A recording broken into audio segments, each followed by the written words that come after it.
Hi, my name is Nicole Budell, and today we're going to be discussing how we can make providing clean water accessible to developing communities and countries.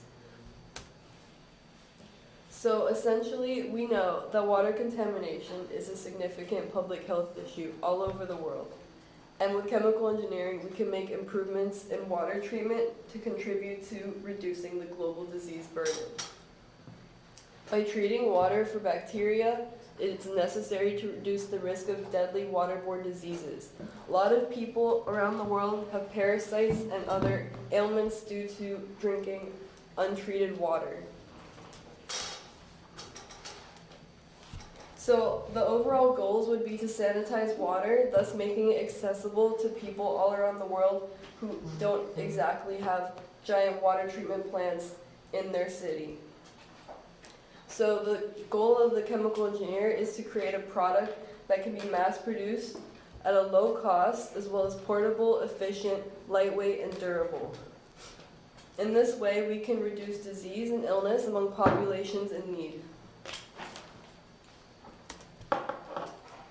So there are many methods to go about treating water in an accessible way, but one of the most viable is called solar water disinfection.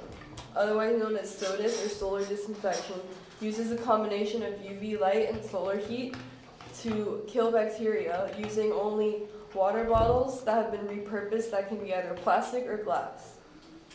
So a multidisciplinary team at the University of Bath in the UK developed a device that involves one rainwater collecting bucket and a tube that leads to this black slab, as you see, that has ridges in it that allows for thorough heating and disinfection of the water. So the chemical engineer's job in this case would be to identify the correct depth that can thoroughly heat the water to kill all remaining bacteria, as well as water turbidity and differing weather patterns that may affect the temperature of the water.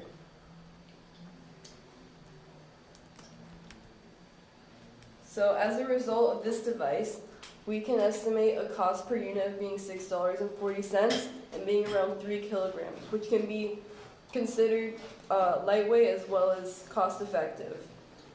So in this way, we can also produce jobs in local communities that will increase the economic value of such products. And we also have a result of this is multidisciplinary collaboration between material scientists, chemical engineers, civil engineers, and biologists. So overall, SODIS, or solar disinfection, is a free and effective method for decentralized water, since solar power is so readily available in many developing countries, and is a thorough way of heating water, and as well as recommended by the World Health Organization. It's already being applied in numerous developing countries, and research is still ongoing, and optimal designs are still needed for development. So if you're interested, this is a viable track.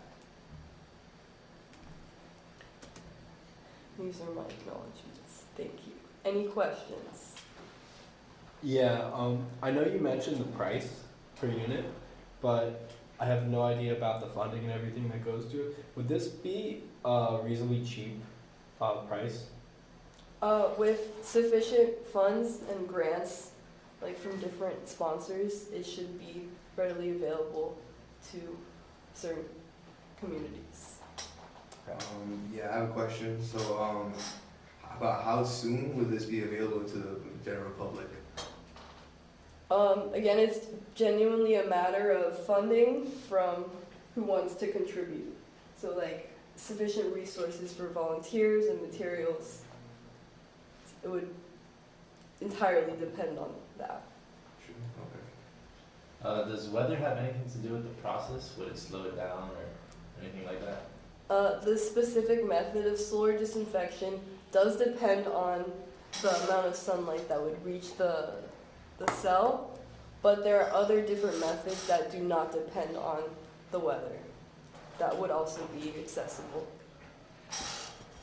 Is that all? Yeah. Thank you.